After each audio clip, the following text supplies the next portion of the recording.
¿Por qué la reforma ocurrió en el siglo XVI? Esta es una pregunta que debemos hacer y mucha gente ya se lo hizo. ¿Quién vivió en este siglo?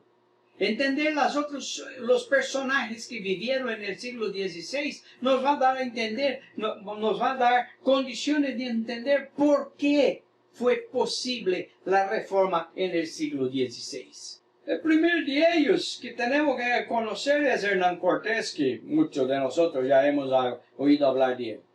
Fue el conquistador español que estuvo involucrado con el Imperio Maya y su destrucción. Un tipo que no debería entrar a la historia, pero entró por las masacres que produjo y por la cantidad de oro que sacó de acá. El otro es Carlos V, quien en el siglo XVI fue el hombre más poderoso del mundo en aquel entonces. Viene hay otro tipo que conocemos mucho, y ya oímos hablar de él, que es Francisco Pizarro, conquistador, explorador español, que conquistó el Perú. Yo digo que saqueó y mató a los incas. Nicolau Copérnico, el tipo que era un astrónomo y que sacó la teoría de que no era la Tierra que era el centro del sistema, pero sí era el Sol. Hasta entonces la Biblia y la teología decía que era la Tierra, y viene él y saca la Tierra del centro, y ahí la iglesia se puso de palo sobre él. Martín Lutero, monje agustino, que se convirtió en una de las principales figuras de la Reforma protestante. Leonardo da Vinci, este tipo es una historia para entenderlo. Figura de alto renacimiento, se destacó como científico, matemático, ingeniero, inventor, anatomista, pintor, escultor, arquitecto, botánico, poeta y músico. Yo he leído una biografía de su vida y me quedé encantado con las cosas todas que hacía. Las disecaciones de cuerpos, del cerebro, de los ojos humanos para entender cómo era la cuestión de la óptica. Nicolau Maquiavelo, otro tipo muy conocido, especialmente por ser el que escribió la obra El Príncipe, en donde él dice que el objetivo que usted tiene para alcanzarlo, todo medio es loable. Erasmo de Rotterdam, yo podría haberlo puesto como uno de los pre-reformadores, porque sí, él tuvo fuerte influencia sobre Martín Lutero, Juan Calvino y Zwinglio. Era un humanista holandés que tenía profundos conocimientos sobre el conocimiento humano y era crítico del dogma y la inmoralidad de los católicos romanos. Francis Bacon, un filósofo, estadista, y trabajó en el campo de la metodología científica y en la transición del Renacimiento a la Edad Moderna. Galileo Galilei, un astrónomo que enunció el principio de la inercia. Todo cuerpo tiende a permanecer en la situación que está. Separado hay que darle mucha energía para que se mueva. Si se está moviendo hay que darle mucha energía para que se pare. Él también mejoró el telescopio y con él descubrió las manchas celestes y el movimiento de los cuerpos celestes.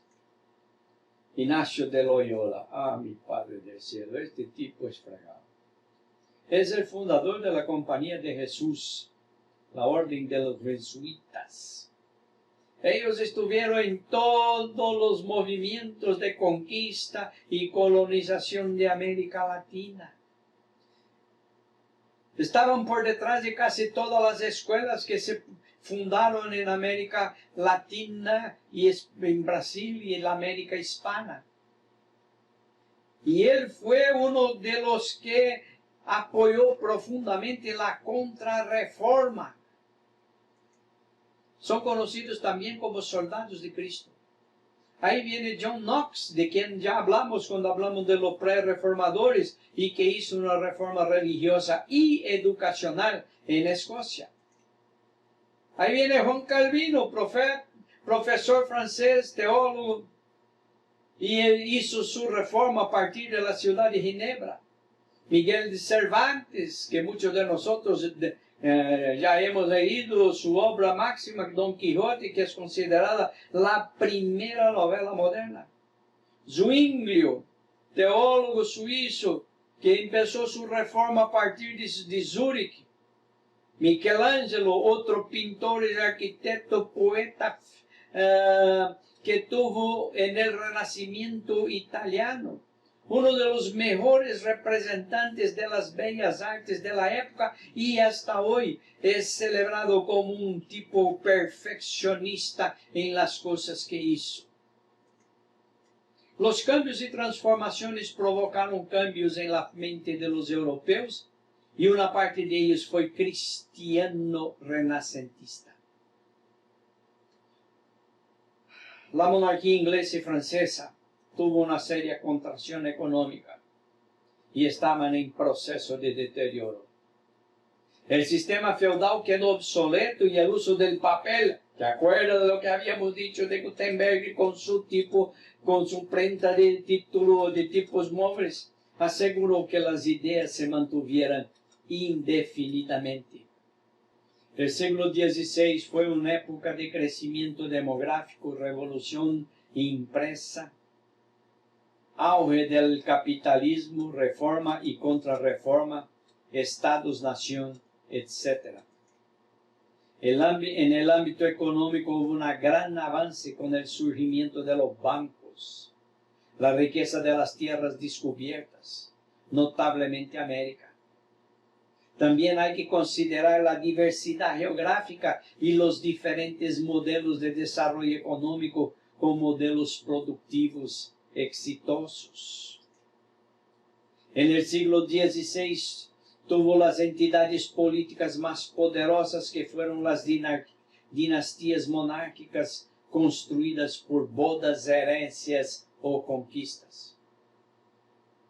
Sin embargo, la dominación papal entronizó, destronó y depreció a los monarcas y otras autoridades existentes. No hubo estados-nación consolidados.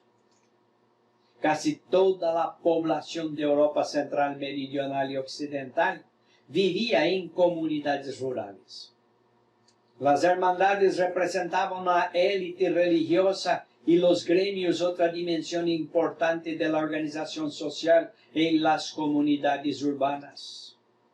En Europa Central y Oriental las condiciones eran críticas para la mayoría de la población campesina. Las leyes otorgaban derechos para despojar a los campesinos de sus propiedades. En Inglaterra, el aumento de la población rural con cierto grado de libertad dio lugar al proletariado rural. Numerosos disturbios y revueltas fueron el sello distintivo de este siglo. El pensamiento dogmático, quizás influenciado por posiciones tomistas, porque Tomás de Aquino, por su posición aristotélica, que creía en los universales y en la capacidad humana de conocer la verdad, se tornó el teólogo oficial de la Iglesia Católica. El final del siglo XVI y al principio del XVII, con nuevas mentes y nuevas ideas, fue dando paso a un renacimiento en la literatura, el derecho, las matemáticas y otras ciencias. La ruptura de la perspectiva religiosa.